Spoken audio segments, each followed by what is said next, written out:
Tangan mertuaku sudah siap menghantam wajahku, seperti yang selalu dia lakukan saat aku membangkang. Tapi kali ini, jari-jariku mengunci pergelangannya di udara sebelum tamparan itu mendarat. Sudah cukup, bisikku. Suaraku menggetarkan ruangan. Mulai sekarang, hidup kalian bukan lagi urusanku. Dan di depan mata mereka yang terbelalak, aku mengeluarkan amplop putih yang mengubah segalanya. Assalamualaikum sahabat Bunda berkisah. Salam hangat untuk kalian semua. Sebelum kita mulai, tulis di kolom komentar dari kota mana kalian menyaksikan ini. Bagi yang like dan subscribe, semoga Allah mudahkan urusan, lapangkan rezeki, sehatkan badan, dan kabulkan semua hajat kalian. Amin. Mari kita simak cerita selengkapnya. Pukul 5 pagi, alarm di ponselku berbunyi. Ritual harian yang sama selama 5 tahun terakhir ini dimulai. Aku, Rina, mengusap mata sebelum beranjak dari ranjang. Di sebelahku, Andika, suamiku, masih terlelap pulas. Nafasnya tenang, terlepas dari segala beban yang sebenarnya juga menindih bahunya. Namun, aku tahu, bebannya berbeda dengan bebanku. Langkah pertamaku menuju dapur. Keheningan rumah besar ini selalu terasa dingin di pagi buta. Rumah peninggalan orang tua Andika yang megah, dengan taman luas dan perabotan antik, tetapi bagiku, ia lebih mirip museum yang menyimpan kenangan pahit. Aku mulai merebus air untuk kopi. Kopi tubruk pahit kesukaan Pak Hardi, ayah mertuaku. Harus pas, tidak terlalu kental, tidak terlalu encer. Sudah 5 tahun aku mencoba mencari titik pas itu. Tapi selalu ada saja celah untuk dikeluhkan. Saat aroma kopi mulai memenuhi udara, suara langkah kaki terdengar. Bu Marni, ibu mertuaku, sudah turun dengan dandanannya yang sempurna. Rambut disanggul rapi, meski hanya untuk duduk di rumah. Matanya yang tajam langsung menyapu ruangan, mencari-cari sesuatu yang tidak beres. Selamat pagi, Bu. Sapaku, mencoba menyisipkan keramahan di suara yang masih serak. Dia hanya mengangguk singkat, lalu duduk di kursi utamanya di meja makan. Sarapan apa hari ini? Jangan yang itu-itu lagi. Ibu bosan. Ada nasi goreng spesial dan telur dadar, Bu. Jawabku sambil menata piring. Lihat saja nanti rasanya. Andika akhirnya muncul, mencium kening ibunya lalu mendekatiku. Pagi, Rin. Biar aku bantu, bisiknya. Tapi seperti biasa, Bu Marni sudah memanggilnya. Dika, sini duduk.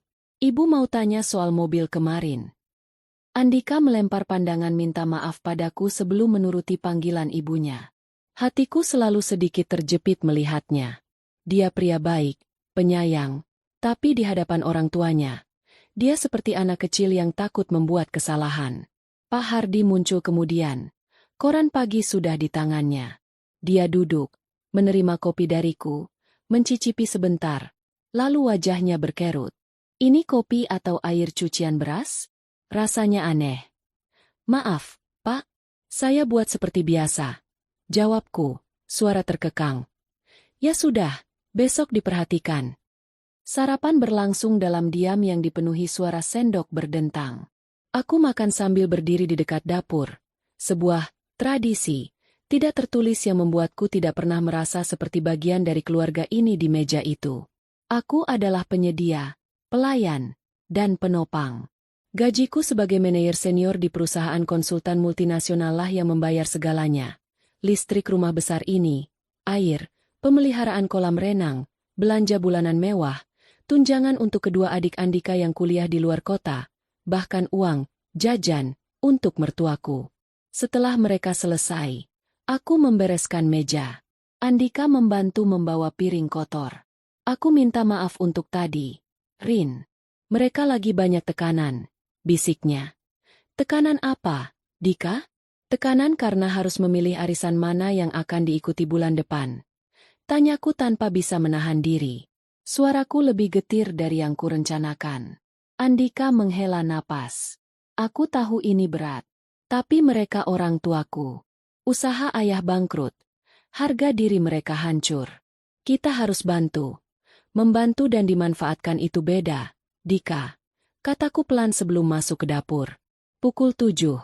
Aku sudah bersiap untuk kerja.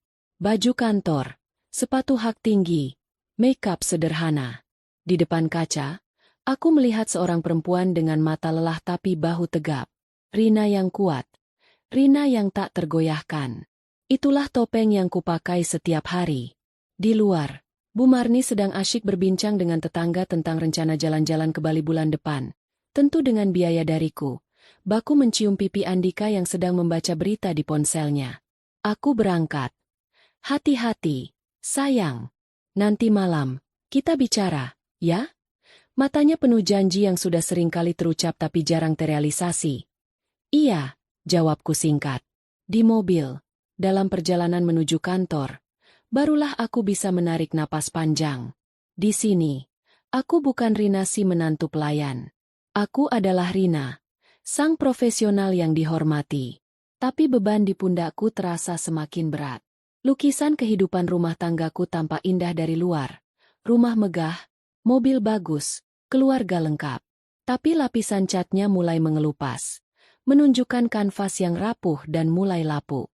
Aku mulai bertanya, sampai kapan aku harus hidup dalam lukisan palsu ini? Hanya satu hal yang kuharap. Andika suatu hari nanti akan memiliki keberanian untuk membantu memperbaiki kanvas itu, sebelum semuanya robek sama sekali. Hari itu adalah hari ulang tahun almarhum ibuku. Seperti biasa, aku mengambil momen hening di kamar sebelum berangkat kerja, membuka kotak perhiasan kecil di laci rahasia mejaku. Di dalamnya, tersimpan kalung mutiara peninggalan nenek dan sebuah cincin emas sederhana dengan ukiran bunga melati. Cincin itu adalah satu-satunya barang berharga milik ibuku.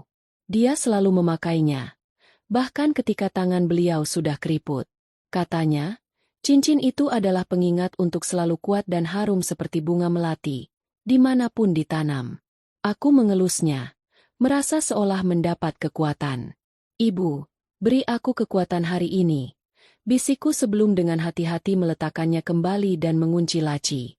Sepulang kerja, ada rapat keluarga kecil.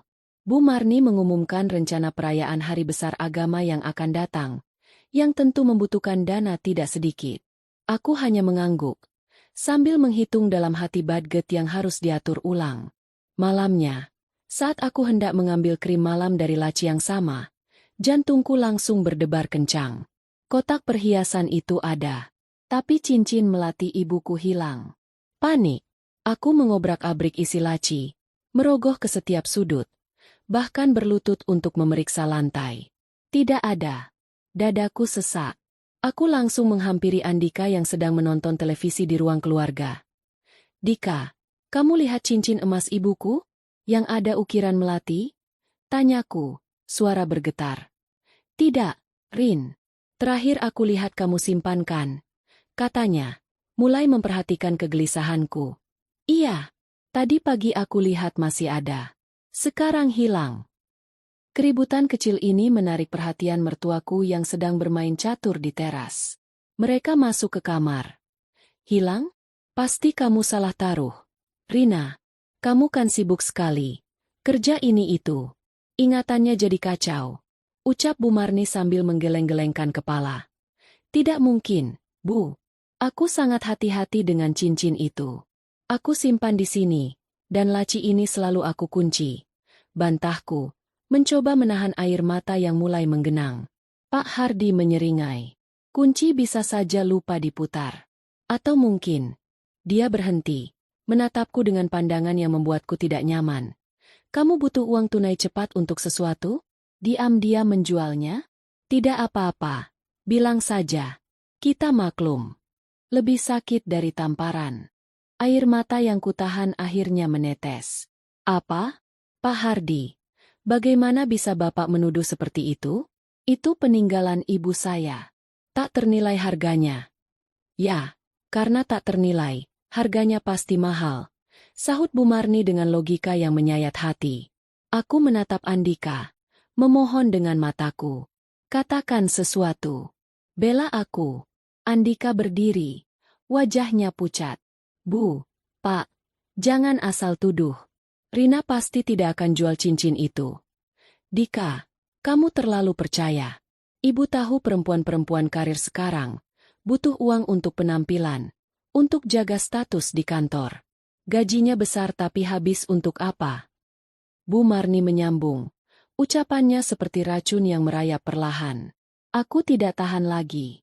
Saya kerja keras bukan untuk penampilan, tapi untuk keluarga ini. Untuk biaya hidup yang bapak dan ibu inginkan. Lihat, sudah mulai melawan. Tanda-tanda bersalah itu. Tunjuk Pak Hardi, suaranya meninggi. Pertengkaran itu berakhir dengan aku berlari ke kamar mandi, menangis terseduh-seduh. Andika mengetuk pintu, memohonku keluar, meminta maaf. Tapi kata-katanya terasa hampa. Dia tidak bisa menghentikan tuduhan keji itu. Dia tidak berani berkata tegas pada orang tuanya. Berhenti. Rina tidak bersalah. Malam itu, untuk pertama kalinya sejak menikah, aku tidur di kamar tamu. Bukan karena marah pada Andika, tapi karena rasa sakit dan pengkhianatan yang begitu dalam. Ranjang terasa dingin. Aku memeluk bantal, membayangkan senyum hangat ibuku. Cincin itu hilang. Bukan hanya cincinnya, tapi juga rasa aman terakhir yang kumiliki di rumah ini. Aku merasa seperti orang asing yang dicurigai di tempat yang seharusnya menjadi rumahku sendiri. Siapa yang berani mengambilnya? Dan untuk apa? Hari-hari setelah kejadian itu terasa sangat muram. Aku seperti robot. Bangun, kerja, pulang, mengurusi rumah, tidur. Komunikasi dengan Andika dingin. Dengan mertuaku, lebih dingin lagi. Mereka terus melontarkan sindiran halus tentang kejujuran dan rasa terima kasih. Suatu Rabu sore, atasan memberikan dispensasi karena proyek besar sudah beres.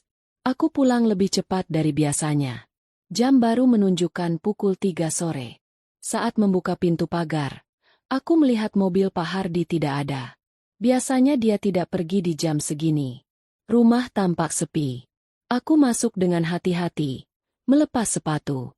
Aku hendak langsung naik ke kamar untuk berganti baju ketika suara bisik-bisik dari balik pintu kamar mertuaku membuatku membeku. Suara itu terdengar serius dan agak tertekan. Tapi kalau dia tahu, itu suara Bu Marni. Dia tidak akan tahu. Lagi pula, ini untuk kebaikan kita semua. Gaji Rina saja tidak cukup kalau kita mau bangkit lagi. Suara Pak Hardi membalas. Terdengar seperti sedang berdebat. Hati berdebar kencang. Kakiku menempel di lantai dingin. Aku tahu aku tidak seharusnya menguping. Tapi naluriku kuat. Ini tentangku. Cincin itu sudah kubawa ke Pegadaian siang tadi. Lumayan nilainya. Ini bisa jadi modal awal untuk investasi saham yang temanku tawarkan. Dalam setahun, bisa berlipat. Kata Pak Hardi, suaranya terdengar bangga. Dunia berhenti berputar. Napasku tercekat. Pegadaian? Cincin ibuku? Jadi, mereka yang mengambilnya. Bukan hanya mengambil, mereka merampas kenangan berharganya, dan dengan mudahnya menggadainya untuk modal usaha. Bagus. Tapi jangan ceroboh. Kalau Rina bertanya lagi, kita bilang sudah tanya ke semua art yang pernah kerja sini. Hilang dicuri salah satu dari mereka. Dia pasti percaya. Dia kan baik, kata Bu Marni, dengan nada yang begitu dingin dan penuh perhitungan, membuat bulu kuduku merinding. Iya, dia memang terlalu baik, terlalu mudah dikendalikan. Kerjanya hanya cari uang dan nurut saja. Andika juga tidak berani lawan kita. Semuanya sempurna. Mereka tertawa kecil. Tertawa atas kebodohanku. Atas kebaikanku yang mereka anggap kelemahan. Air mataku mengalir deras. Tapi kali ini bukan air mata sedih. Ini air mata kemarahan yang mendidih, kekecewaan yang membakar, dan sebuah pencerahan yang pahit. Selama ini, aku bukan menantu. Aku bukan keluarga. Aku adalah sumber dana. Sebuah mesin ATM berjalan yang patuh, yang bahkan saat hartanya dirampok, hanya bisa menangis di kamar mandi. Kaki gemetaranku membawaku mundur pelan-pelan, keluar dari rumah tanpa bersuara. Aku duduk di bangku taman depan, menghirup udara segar yang tidak bisa menghilangkan rasa mual di perut. Pengkhianatan ini lebih kejam dari segala keluhan dan sindiran mereka. Saat itulah, tekad itu lahir. Sebuah tekad yang keras dan membaja, menggantikan segala rasa sakit dan keraguan. Aku sudah cukup menjadi orang baik yang diperlakukan tidak baik. Ibu berkata, jadilah kuat dan harum seperti melati. Melati itu harum, tapi akarnya kuat mencengkeram tanah. Sudah waktunya aku menunjukkan kekuatan akar-akarku. Mereka pikir mereka telah memenangkan permainan. Mereka pikir aku akan tetap diam, bekerja, dan menyerahkan segalanya. Mereka salah besar. Rina yang penurut itu telah mati di sore itu. Yang bangkit adalah Rina yang akan membela diri, harga diri, dan warisan terakhir dari ibunya. Aku menyeka air mata, menarik napas dalam-dalam. Senyum tipis mengering di bibirku. Baiklah, jika mereka ingin bermain perang, mereka akan mendapatkannya. Tapi perang ini tidak akan dengan teriakan atau air mata. Perang ini akan dengan kecerdasan, ketenangan, dan rencana yang sempurna. Mereka tidak akan melihatnya datang. Langkah pertamaku, pulang ke rumah seolah-olah aku tidak tahu apa-apa, dan tersenyum lebih manis dari biasanya. Permainan baru saja dimulai. Hari-hari setelah penemuan kebenaran pahit itu, aku seperti aktris yang memainkan peran terbaik dalam hidupnya. Setiap pagi, senyumku lebih manis, sapaanku lebih ramah. Bahkan untuk Bu Marni yang sarapannya selalu dikritik. Aku membuatkan kopi dengan level kepahitan yang menurutku pas, dan ketika dia masih menggerutu, aku hanya menunduk dan berkata, "Maaf Bu, besok akan saya perbaiki," dengan suara yang tunduk sempurna. Di meja makan, aku mulai mendengarkan lebih cermat ketika mereka berbicara tentang rencana-rencana mereka. Ibu lihat tetangga kita yang baru, Bu Sari, liburan ke Eropa. Katanya pakai tur diskon. Keluh Bu Marni suatu pagi. Wah, pasti mahal sekali, Bu. Sahutku dengan wajah penuh simpati. Tapi kalau Bu Marni mau, mungkin semester depan kita bisa rencanakan. Saya sedang mengevaluasi anggaran. Mata Bu Marni berbinar. Serius? Rina? Kamu mau urus? Tentu, Bu. Untuk kebahagiaan Bapak dan Ibu, saya usahakan. Kata-kataku seperti madu, dan mereka meminumnya dengan sukacita. Andika memperhatikan perubahan sikapku dengan heran. Saat kita berdua saja di kamar, dia bertanya, "Rin, kamu baik-baik saja?" Aku khawatir setelah kejadian cincin. Aku menatapnya, masih dengan senyum lembut. Aku sadar, Dika, aku mungkin terlalu tegang. Mereka adalah orang tuamu. Mungkin aku harus lebih memahami bahwa mereka sedang berusaha bangkit dari keterpurukan. Kata-kataku terdengar begitu ikhlas, sampai-sampai Andika memelukku erat. Terima kasih, Rin. Aku janji, suatu hari nanti kita akan bahagia sendiri. Aku sedang mencari peluang usaha juga. Bisiknya. Hatiku tersentuh mendengarnya, tapi juga sedih. Janji-janji Andika bagai bayangan. Selalu ada tapi tak pernah bisa dipegang. Saat ini, aku harus fokus pada rencanaku sendiri. Di balik senyuman penurut itu, pikiranku bekerja dengan dingin dan penuh perhitungan. Saat jam kerja, di balik meja kantor yang kokoh, aku mulai melangkah. Pertama, aku menghubungi notaris keluarga yang dulu mengurus warisan ibuku. Aku jelaskan situasinya tanpa emosi, seperti melaporkan laporan keuangan. Jadi, Anda ingin membuat perjanjian pemisahan harta dengan suami, dan juga mengamankan aset-aset Anda saat ini? Tanya Bu Dewi, sang notaris. Tepat sekali. Saya ingin semuanya jelas secara hukum. Dan saya juga membutuhkan bantuan untuk melacak sebuah barang berharga peninggalan keluarga yang diduga telah digadaikan tanpa izin saya. Aku menyerahkan semua deskripsi cincin itu, dan foto lama ibuku yang memakainya. Bu Dewi mengangguk. Matanya penuh pengertian. Kami akan urus. Untuk barang yang digadaikan, jika bisa dilacak dan dibuktikan itu milik Anda yang digadaikan tanpa sepengetahuan Anda, itu bisa menjadi dasar hukum yang kuat. Langkah kedua adalah ke bank. Aku memindahkan semua tabungan pribadi, investasi, dan dana darurat ke rekening baru di bank yang berbeda, atas namaku sendiri.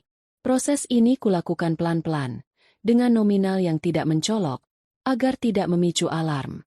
Aku juga membekukan semua kartu kredit tambahan yang selama ini dipakai oleh mertuaku, dengan alasan perusahaan bank sedang melakukan verifikasi keamanan.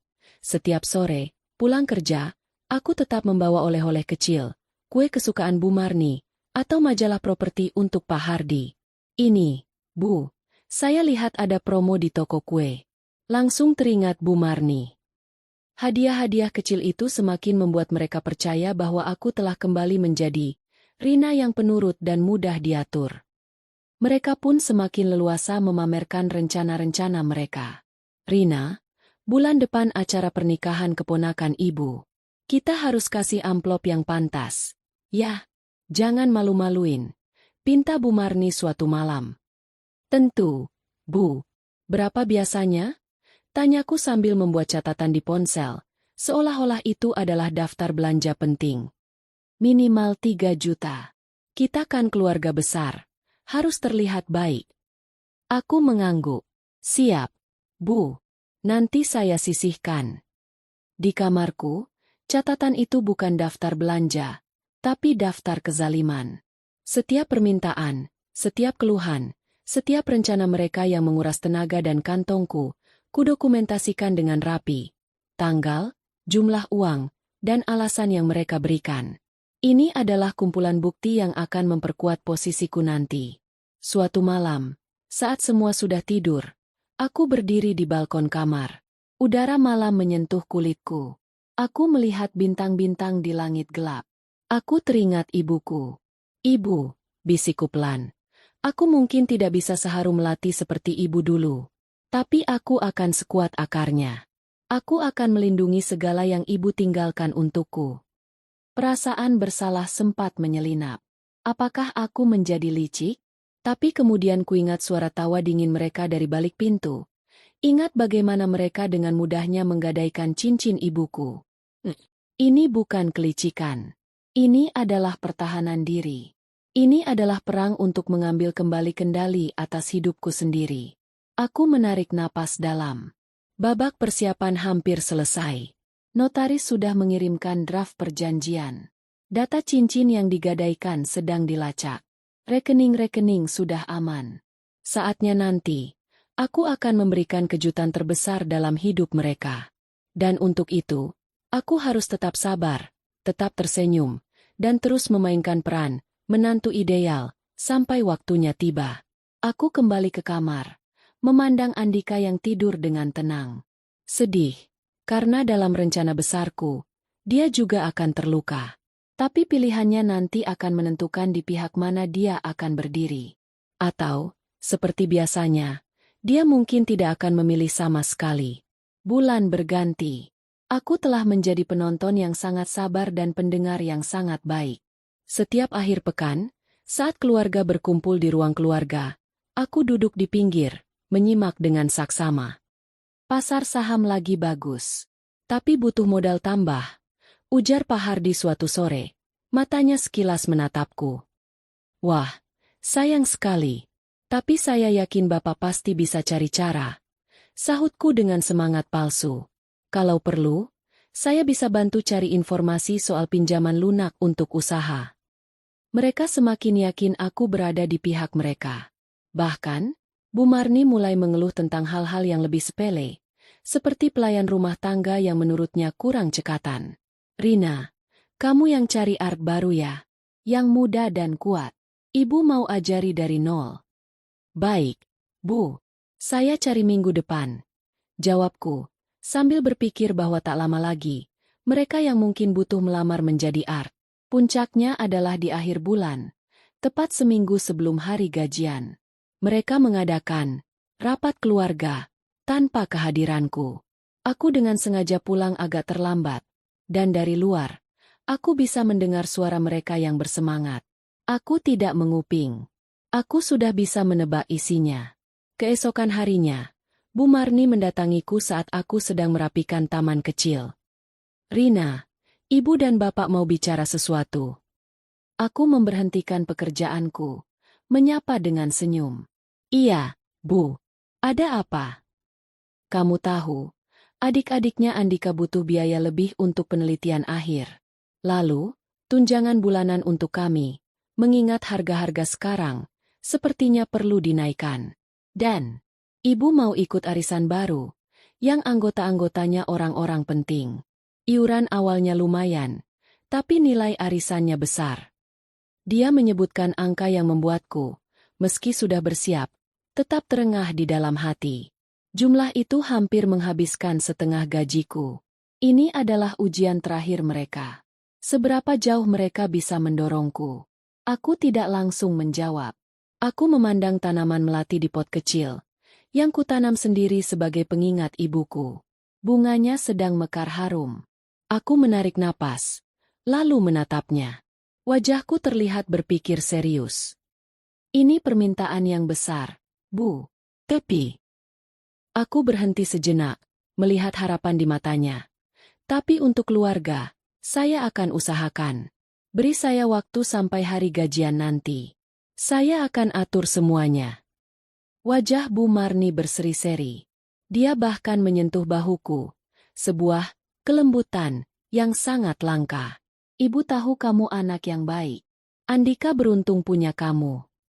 Saat dia pergi, senyumku pun pudar. Ini sudah cukup.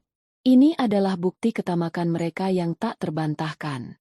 Aku sudah memberikan mereka cukup tali untuk menggantung diri mereka sendiri.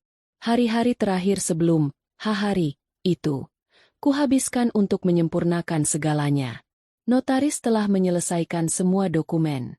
Perjanjian pemisahan harta, postnuptial agreement, yang secara jelas menyatakan bahwa semua harta yang kuperoleh dari jerih payahku sendiri adalah milikku pribadi, telah siap ditandatangani. Surat keterangan dari pegadaian resmi yang berhasil dilacak oleh pengacara, yang menyatakan bahwa cincin dengan spesifikasi milik ibuku telah digadaikan oleh Pak Hardi, juga sudah dalam map biru yang rapi.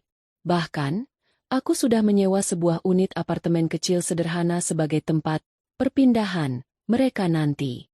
Aku tidak ingin mereka benar-benar tidur di jalan. Aku ingin mereka merasakan hidup sederhana, dengan usaha mereka sendiri. Aku juga menyiapkan surat pengunduran diri dari jabatanku sebagai bendahara keluarga. Ditulis dengan bahasa yang formal dan dingin, berisi rincian semua pengeluaran selama setahun terakhir, lengkap dengan catatan permintaan mereka yang kutulis sebelumnya. Malam sebelum hari gajian, Andika tampak gugup. Rin, besok kamu benar-benar akan memberikan uang sebanyak itu? Itu sangat banyak. Kamu pasti akan kehabisan untuk kebutuhanmu sendiri. Aku menatapnya. Ada sedikit harapan di hatiku. Mungkin dia akhirnya akan membelaku. Apa yang harus aku lakukan, Dika? Tolong beritahu aku. Ibumu sudah meminta. Dia terdiam lama, melihat ke bawah. Aku akan coba bicara pada mereka. Untuk mengurangi jumlahnya. Itu bukan pembelaan. Itu negosiasi. Hatiku yang terakhir berharap. Padam. Jangan khawatirkan, Dika. Besok, semua akan jelas. Dan semua akan berubah. Dia memandangku bingung. Tapi aku hanya memberikan senyuman kecil sebelum mematikan lampu. Aku tidak bisa tidur. Jantung berdebar-debar membayangkan adegan besok. Takut. Tentu. Gelisah? Tapi di balik semua itu, ada perasaan lega yang besar. Seperti seseorang yang sudah menahan napas sangat lama dan akhirnya bisa menghembuskannya. Besok, topeng akan dilepas. Besok, Rina yang sebenarnya akan muncul. Hari itu datang. Hari Jumat. Hari gajian. Suasana di rumah terasa berbeda. Biasanya mereka bersikap biasa saja. Tapi hari ini, Bu Marni terlihat lebih rapi. Pak Hardi sibuk memeriksa sesuatu di ponselnya. Mungkin informasi tentang pasar saham atau properti. Mereka seperti pemburu yang sudah melihat mangsanya di depan mata. Aku berpakaian kantor seperti biasa. Tapi dengan mentalitas seorang jenderal yang pergi ke medan perang. Ku terima transfer gaji di ponsel saat masih di kantor. Jumlahnya, seperti biasa, cukup besar. Tapi kali ini, tak satu rupiah pun yang akan kusisihkan untuk mereka. Pulang ke rumah, aku bisa merasakan tatapan mereka yang penuh antusiasme dari ruang keluarga. Mereka bahkan sudah duduk rapi di sofa. Andika ada di sampingnya. Wajahnya tegang. Aduh, Baru pulang? Ibu tunggu dari tadi. Sapa Bu Marni dengan nada yang hampir bersahabat. Maaf, Bu. Ada sedikit kerjaan yang harus diselesaikan. Jawabku tenang. Aku meletakkan tas kerja di kursi. Lalu tanpa berubah ekspresi, aku mengambil sebuah amplop coklat tipis dari dalam tas itu. Amplop itu berbeda dengan amplop tebal yang biasanya kuberikan. Kuletakkan di atas meja depan mereka. Ini, Bu, Pak, untuk biaya hidup bulan ini. Bu Marni tersenyum lebar, mengambil amplop itu dengan gerakan cepat. Dia merobek ujungnya dan mengeluarkan isinya. Beberapa lembar uang pecahan tertentu, dan sebuah surat. Matanya berlari cepat menghitung uangnya. Senyum di wajahnya lenyap, digantikan oleh wajah merah karena kebingungan dan kemarahan yang mulai menyala. Apa ini? Jumlahnya tidak sampai seperempat dari yang biasa. Bahkan untuk belanja sehari-hari pun tidak cukup. Teriaknya, mengacungkan uang-uang itu. Pak Hardi langsung berdiri, mengambil amplop itu dari tangan istrinya. Dia melihat isinya. Wajahnya menjadi gelap. Rina, apa maksudmu? Ini bukan main-main. Andika terlihat panik. Rin, ada kesalahan hitung mungkin? Kok bisa segini? Tanyanya, berusaha menjadi penengah. Aku tetap berdiri tegak, tangan di samping badan, suaraku datar dan tenang, seperti sedang mempresentasikan laporan di kantor. Tidak ada kesalahan. Dika, itulah jumlah yang pantas untuk kalian bertiga. Pantas? Pekik Bu Marni, bangkit dari duduknya. Siapa kamu sampai berhak menentukan apa yang pantas untuk kami? Kamu itu cuma menantu. Kewajibanmu adalah menghormati dan memenuhi kebutuhan mertuamu. Sekarang, semua emosi yang kusimpan selama berbulan-bulan, semua kepahitan, semua rasa sakit, kutata dengan rapi menjadi kata-kata yang tajam dan dingin. Suasana ruangan menjadi panas, tapi auraku justru semakin dingin. Kewajiban? Ucapku perlahan. Mari kita bicara tentang kewajiban. Kewajiban menantu adalah membantu, bukan diperas. Kewajiban keluarga adalah saling menghargai, bukan saling memanfaatkan. Mana buktinya kami memanfaatkanmu? Kami hanya meminta apa yang seharusnya. Hardik Pak Hardi. Ini buktinya, kataku, mengambil map biru dari tas kerjaku. Kuhadapkan pada mereka salinan laporan dari notaris dan pegadaian. Cincin emas peninggalan almarhum ibuku, dengan ukiran bunga melati, telah digadaikan oleh Bapak pada tanggal 22 bulan lalu. Atas nama Pak Hardi. Nilainya lumayan, katanya untuk modal usaha. Seketika itu juga, warna wajah mereka berdua berubah total. Dari kemarahan menjadi pucat pasi. Mereka terperangah, tidak menyangka. Andika melihat dokumen itu. Matanya melotot. Ayah, ini benar. Pak Hardi mencoba mencari pembelaan. Itu untuk kepentingan keluarga juga. Investasi. Kamu tidak mengerti. Kepentingan keluarga? Potongku. Suaraku mulai meninggi namun tetap terkendali. Kepentingan keluarga yang mana? Yang dengan mudahnya merampas satu-satunya kenangan berharga saya dari ibu saya yang sudah tiada? Dan berani menuduh saya yang menjualnya. Bu Marni, yang kehilangan kata-kata, kini mencoba menyerang dengan cara lain. Kamu ini tidak tahu terima kasih.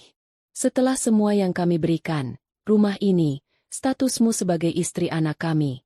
Ampun, Bu, potongku lagi, tidak memberinya kesempatan. Rumah ini adalah peninggalan orang tua Andika, bukan pemberian untuk saya. Status saya?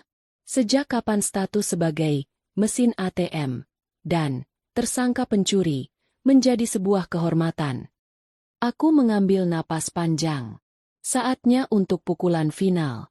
Jadi, tidak, amplop tipis itu bukan kesalahan. Itu adalah kenyataan. Kenyataan bahwa mulai hari ini, kalian resmi jadi gelandangan tanpa Rp1 pun dari gajiku. Kalimat itu menggantung di udara, berat dan menusuk. Ruang keluarga yang megah itu tiba-tiba terasa seperti ruang pengadilan. Dan aku, Rina, yang selama ini hanya terdiam, akhirnya menjadi jaksa yang membaca semua tuduhan. Mereka berdiri di sana, tergagap, Dunia mereka yang selama ini nyaman dan penuh kemewahan, dalam sekejap runtuh oleh sebuah amplop tipis dan kebenaran yang tak terbantahkan. Pertunjukan baru saja dimulai. Suasana di ruang keluarga itu membeku. Kata-kata, gelandangan tanpa Rp1 pun dari gajiku, masih bergema di udara, tajam dan penuh kepastian. Wajah Bu Marni, yang tadinya pucat, berubah menjadi merah padam karena kombinasi malu, terkejut, dan kemarahan yang meluap-luap. Matanya menyala dengan api yang selama ini hanya kulihat saat dia menghinaku. Dia tidak berkata apa-apa. Tubuhnya bergerak lebih dahulu dari pikirannya. Dengan gerakan cepat yang mencerminkan kebiasaan lama merasa berkuasa, tangannya terangkat tinggi, jari-jarinya terkumpul, siap untuk mendarat di pipiku. Itu adalah gerakan yang mungkin sudah dia bayangkan sejak aku menolak permintaannya. Hukuman terakhir untuk menantu yang durhaka. Andika menjerit. "Ibu, jangan!" Tapi tubuhnya seperti tertanam di sofa. Pak Hardi hanya ternganga, masih terpaku oleh bukti pengadaian cincin yang kunjukan. Aku sendiri tidak bergerak mundur. 5 tahun yang lalu, atau bahkan 5 bulan yang lalu, aku mungkin akan menutup mata, menerima tamparan itu sebagai harga untuk kedamaian. Tapi bukan lagi. Ketika tangan itu turun dengan cepat, naluri dan tekadku bereaksi lebih cepat. Tanganku melesat ke depan, bukan untuk menangkis dengan kasar, tetapi untuk menangkap dengan tegas pergelangan tangan Bu Marni tepat di udara, beberapa sentimeter sebelum telapak tangannya menyentuh kulitku. Genggamanku kuat, penuh dengan keyakinan baru yang selama ini terpendam. Kulitnya terasa dingin dan berkeriput di telapak tanganku. Dia terkejut, matanya membelalak, tidak percaya. Ini adalah pertama kalinya dalam sejarah hubungan kami, aku secara fisik menghentikan kekuasaannya. "Lepaskan," pekiknya, suaranya parau dan penuh kebencian. Dia mencoba menarik tangannya, tapi aku tidak melepaskannya. Aku tidak menggenggam dengan keras untuk menyakitinya, tapi cukup kuat untuk mengirim pesan yang jelas. "Tidak," jawabku. Suaraku rendah namun terdengar jelas di keheningan ruangan yang mencekam. "Saya tidak akan membiarkan Anda memukul saya lagi. Tidak pernah lagi." Semua membeku dalam frame itu. Andika terdiam. Wajahnya campur aduk antara syok dan rasa bersalah yang mendalam. Pak Hardi tampak kehilangan kata-kata. Keangkuhannya runtuh melihat istrinya dikalahkan secara fisik. Bu Marni terengah-engah, lebih karena rasa terhina daripada kelelahan. Aku melepaskan genggamanku dengan perlahan, dan dia segera menarik tangannya seolah-olah tersentuh api. "Kamu gila, Rina?" Akhirnya Pak Hardi menemukan suaranya. Tapi itu hanyalah dengusan yang kehilangan tenaga. Aku berdiri lebih tegak, memandangi mereka satu persatu. Yang gila adalah kalian, yang menganggap kebaikan sebagai kelemahan, dan mengira bisa terus memeras tanpa konsekuensi. Suaraku kini lebih lantang, jelas, memenuhi ruangan. Waktunya menghadapi kenyataan. Aku mengambil map biru itu lagi, dan mengeluarkan beberapa dokumen lain. Ini adalah salinan perjanjian pemisahan harta yang sudah disahkan notaris. Semua yang saya peroleh dari gaji saya adalah milik saya mutlak. Rumah ini atas nama Andika dan Bapak, jadi terserah kalian. Tapi mobil yang kalian pakai atas nama saya. Kartu kredit sudah saya bekukan. Rekening tabungan yang kalian ketahui sudah kosong. Andika bangkit. Wajahnya hancur. "Rina, apa yang kau lakukan? Kenapa sampai segini?" Aku menatapnya. Rasa sakit di hatiku muncul lagi, tapi kutekan. "Aku melakukan apa yang harusnya kamu lakukan sejak dulu, Dika. Melindungi kita. Tapi kamu terlalu sibuk melindungi perasaan mereka." Aku menunjuk ke mertuaku yang pucat, hingga melupakan bahwa ada pasanganmu yang juga terluka. "Cincin ibuku mereka gadaikan, Dika. Dan mereka menuduh aku yang menjualnya." Sekarang aku mengarahkan semua kata-kataku kepada Pak Hardi dan Bu Marni. Untuk kalian berdua, inilah kenyataannya. Kalian punya dua pilihan. Pertama, saya laporkan kasus cincin ini kepada yang berwajib sebagai penggelapan. Atau kedua, Kalian keluar dari rumah ini dan mulai hidup dengan usaha sendiri. Mana mungkin? Ini rumah orang tua kami, teriak Bu Marni. Betul. Jadi silakan tinggal di sini. Tapi tanpa listrik, air, dan makanan yang dibiayai saya. Dan dengan kasus pidana yang akan membuat tetangga-tetangga penting, ibu itu semakin banyak bahan gunjingan. Jawabku dingin. Saya sudah menyewa sebuah apartemen kecil sederhana untuk kalian selama 3 bulan. Cukup untuk kalian mencari pekerjaan dan membangun kehidupan baru. Setelah itu, kalian benar-benar sendiri. Mereka terdiam, tercengang. Rencanaku yang detail dan tanpa ampun itu membuat mereka tidak bisa bernapas.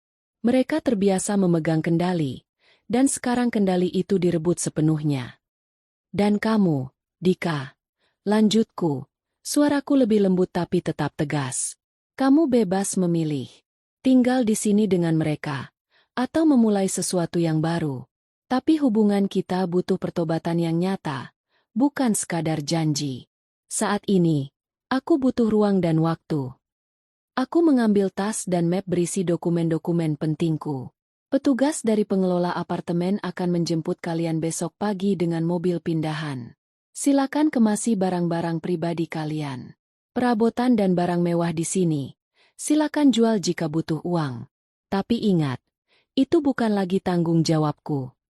Tanpa menunggu respons lagi, aku berbalik dan berjalan menuju pintu. Langkahku mantap, meski hati berdegup kencang. Di belakangku, aku mendengar isak tangis Bu Marni yang tersedu-sedu, bukan lagi karena marah, tapi karena putus asa. Dan suara Andika yang memanggil namaku dengan pilu. Aku tidak menoleh. Babak ini sudah selesai. Aku baru saja menutup sebuah buku yang kelam, dan aku tidak akan membuka halaman yang sama untuk kedua kalinya. Keesokan harinya, aku tidak pergi kerja. Aku menginap di hotel dekat kantor, memberikan waktu pada diriku sendiri untuk bernapas. Melalui pesan singkat, aku memberitahu Andika bahwa aku akan mengawasi proses pindah dari jauh, dan agar dia memastikan orang tuanya kooperatif. Dari jendela hotel, pikiranku melayang ke rumah yang dulu. Aku membayangkan kekacauan di dalamnya. Barang-barang mewah yang selama ini menjadi kebanggaan mereka, kini harus dipilih. Mana yang bisa dibawa ke apartemen sederhana berukuran 2 kamar, dan mana yang harus ditinggalkan atau dijual. Aku membayangkan wajah Bu Marni yang mungkin masih bengkak karena menangis semalaman. Menyadari bahwa arisan dengan orang-orang penting, liburan ke Bali, semua itu telah lenyap bagai mimpi. Aku juga memikirkan Andika. Apakah dia akan ikut dengan mereka? Atau apakah dia akan tinggal di rumah besar yang sunyi itu sendirian? Rasa sakit karena meninggalkan suami sendiri itu nyata.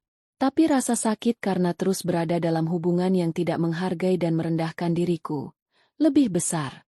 Terkadang, untuk menyembuhkan luka yang dalam, kita harus berani membuat sayatan yang bersih.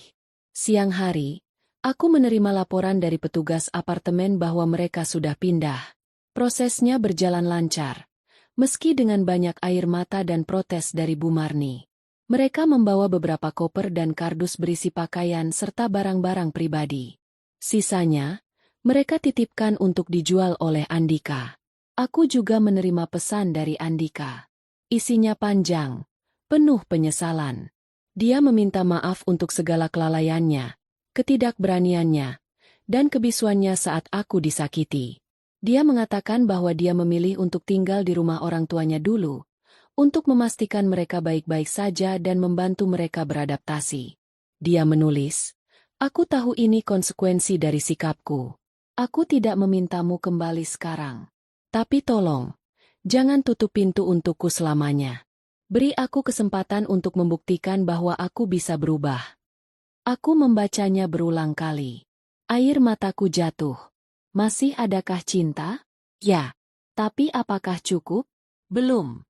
Kepercayaan itu seperti piring kristal yang indah. Sekali pecah, kamu bisa menyatukannya lagi dengan susah payah. Tetapi retakannya akan selalu terlihat. Butuh waktu yang sangat lama untuk memulihkannya. Atau mungkin, kita perlu piring yang baru sama sekali. Beberapa hari kemudian, aku kembali ke rumah. Rumah itu terasa sangat besar, Sangat sepi, dan sangat kosong. Suara lengkingan Bu Marni, gerutu Pak Hardi, sudah tidak ada. Aku berjalan menyusuri setiap ruangan. Aku duduk di kursi makan yang biasanya diduduki Bu Marni. Aku berdiri di dapur yang menjadi markasku selama ini. Perlahan-lahan, aku mulai membersihkan. Bukan hanya debu, tapi juga energi negatif yang melekat di setiap sudut. Aku membuka semua jendela, membiarkan udara segar dan cahaya matahari masuk.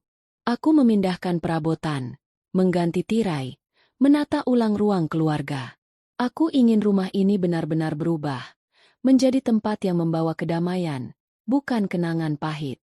Di tengah-tengah proses itu, aku menemukan sebuah kotak kecil terselip di belakang lemari di kamar mertua.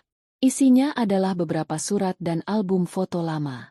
Ada foto Andika kecil, foto pernikahan mertuaku yang dulu tampak bahagia. Aku menyadari sesuatu. Mereka bukanlah orang jahat sejak lahir. Kebangkrutan dan kehilangan harga diri telah mengubah mereka menjadi manusia yang penuh dengan rasa takut dan ketamakan. Mereka mencoba mengisi kekosongan itu dengan kemewahan dan pengakuan dari orang lain, dengan mengorbankan aku. Pengetahuan ini tidak serta-merta memaafkan semua perbuatan mereka. Tapi ini memberiku pemahaman. Dendam yang kurasakan perlahan-lahan berubah menjadi rasa sedih. Sedih melihat sebuah keluarga bisa hancur karena materi dan gengsi. Sedih karena Andika terjebak di tengah-tengahnya. Aku memutuskan untuk tidak menempuh jalur hukum untuk kasus cincin itu, asalkan mereka tidak menggangguku lagi. Cincin itu sudah aku tebus kembali. Memegangnya di tanganku, rasanya seperti memegang tangan ibu. Aku menyimpannya dengan aman di brankas bank. Cincin itu adalah penutup, sekaligus pembuka babak baru. 3 bulan berlalu. Aku hidup sendiri di rumah yang sudah berubah wajah itu. Aku mengisinya dengan tanaman hijau, buku-buku, dan musik yang menenangkan. Aku fokus pada pekerjaan dan juga mulai menjalani hobi lama yang terbengkalai. Memasak untuk kesenangan, bukan untuk disalahkan, dan mengikuti kelas melukis. Tentang mertuaku, aku mendapat kabar dari Andika. Awalnya sangat sulit. Bu Marni depresi, enggan keluar rumah. Pak Hardi terpaksa bekerja serabutan sebagai sopir panggilan, sesuatu yang dulunya akan dia anggap memalukan. Hidup di apartemen kecil memaksa mereka untuk sederhana. Tidak ada art, tidak ada belanja mewah. Mereka harus menghitung setiap butir nasi. Namun, perlahan-lahan, terjadi perubahan. Andika bercerita, suatu hari Bu Marni mulai memasak sendiri untuk suaminya. Rasanya mungkin tidak sempurna, tapi Pak Hardi memakannya tanpa mengeluh. Mereka mulai berbicara dari hati ke hati, hal yang mungkin sudah lama tidak mereka lakukan karena sibuk menjaga penampilan. Mereka menyadari bahwa selama ini, mereka telah kehilangan satu sama lain dalam keserakahan mereka. Mereka juga mulai menyadari besarnya pengorbanan dan penghinaan yang mereka lakukan padaku. Bu Marni, melalui Andika, menyampaikan permintaan maaf. Dia berkata, "Katakan pada Rina, Ibu minta maaf. Ibu sudah lupa bagaimana cara menjadi ibu yang baik, bukan hanya mertua yang menuntut." Aku mendengarkan itu dengan air mata. Bukan air mata bahagia, tapi air mata pelepasan. Aku tidak langsung memaafkan. Tapi aku menghargai pengakuan itu. Itu adalah langkah pertama. Sementara itu, hubunganku dengan Andika seperti benang yang tipis. Kami tetap berkomunikasi, tetapi jarang. Dia mengirimiku foto-foto progres usahanya yang kecil-kecilan, sebuah warung kopi yang dia kelola dengan temannya. Dia juga mulai ikut konseling untuk belajar menjadi lebih tegas dan bertanggung jawab. Dia tidak lagi memohon-mohon aku kembali. Dia menunjukkan perubahan melalui tindakan. Suatu sore, dia menemuiku. Dia berdiri di depan pintu, tampak lebih kurus, tapi matanya lebih jernih.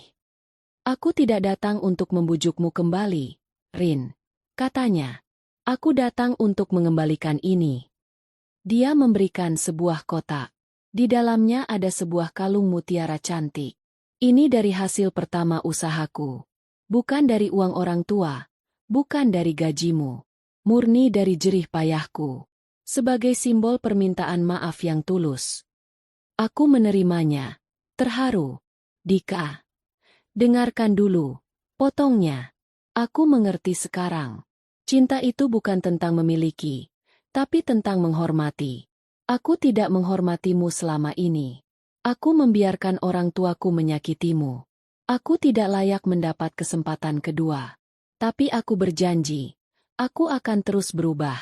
Untuk diriku sendiri, dan siapa tahu, mungkin suatu hari nanti, jika Tuhan mengizinkan, aku bisa menjadi pria yang layak untuk seseorang seperti kamu lagi. Dia pergi setelah itu, meninggalkanku dengan perasaan campur aduk. Apakah ada harapan untuk kami? Aku tidak tahu. Tapi yang aku tahu, aku bangga melihat perubahan pada dirinya. Dan yang terpenting, aku bangga pada diriku sendiri. Sekarang, setahun setelah segalanya berubah, aku duduk di teras rumah yang asri. Rumah yang sama, tapi dengan energi yang sama sekali berbeda. Di depanku, tanaman melatiku berbunga lebat. Harum semerbak memenuhi udara pagi. Hidupku sekarang tenang dan penuh makna. Aku masih bekerja, tapi kini gajiku untuk masa depanku, untuk donasi kecil-kecilan ke panti asuhan, dan untuk merawat diri sendiri. Aku menemukan kebahagiaan dalam kesederhanaan yang kumiliki. Kabar tentang mantan mertuaku? Mereka masih tinggal di apartemen itu. Tapi Andika membantu mereka untuk membuka usaha kecil-kecilan berjualan makanan beku. Hidup mereka sederhana, jauh dari kemewahan masa lalu. Tapi Andika bilang, justru sekarang mereka lebih sering tertawa bersama. Mereka belajar bahwa harga diri tidak datang dari merek tas atau liburan ke luar negeri, tapi dari kerja keras dan kejujuran. Hubunganku dengan Andika? Kami memutuskan untuk tidak terburu-buru. Kami seperti dua sahabat yang saling mendukung pertumbuhan masing-masing. Kami bertemu sesekali untuk minum kopi, bercerita tentang kehidupan. Ada rasa sayang yang baru, yang tumbuh di atas puing-puing lama, lebih matang dan penuh penghargaan. Mungkin suatu hari nanti, kami akan memulai lagi dari awal. Atau mungkin tidak. Dan aku baik-baik saja dengan kedua kemungkinan itu. Yang terpenting, aku telah menemukan diriku kembali. Rina yang kuat. Rina yang berani berkata, cukup. Rina yang tidak takut untuk sendirian. Aku belajar bahwa menjadi baik tidak berarti harus membiarkan diri direndahkan. Kekuatan sejati adalah keberanian untuk menetapkan batasan, bahkan terhadap orang yang kita cintai. Kisahku ini mungkin penuh dengan air mata dan kepedihan. Tapi dari sanalah, lahir sebuah kebijaksanaan baru. Untuk siapapun yang mendengarkan ini, jika kamu berada dalam situasi yang membuatmu kecil, di mana kebaikanmu dianggap lemah, ingatlah, kamu memiliki hak untuk dihormati. Kamu memiliki kekuatan untuk mengubah jalan ceritamu. Terkadang, langkah terberat seperti berjalan di atas pecahan kaca, justru akan membawamu ke tempat yang lebih terang. Seperti melati di tamanku. Dia harus melewati badai, daunnya pernah layu, tapi dengan akar yang kuat dan perawatan yang tepat, dia kembali mekar, bahkan lebih harum dari sebelumnya. Terima kasih sudah mengikuti perjalanan emosional Rina sampai akhir. Setiap lika-liku hidup member pelajaran berharga. Ya, jangan lupa untuk like, komen dan subscribe agar tidak ketinggalan kisah-kisah inspiratif dan penuh pembelajaran lainnya. Dan nyalakan lonceng notifikasi untuk mendapatkan update terbaru. Sampai jumpa di cerita berikutnya. Tetap semangat dan jadilah pahlawan untuk hidupmu sendiri.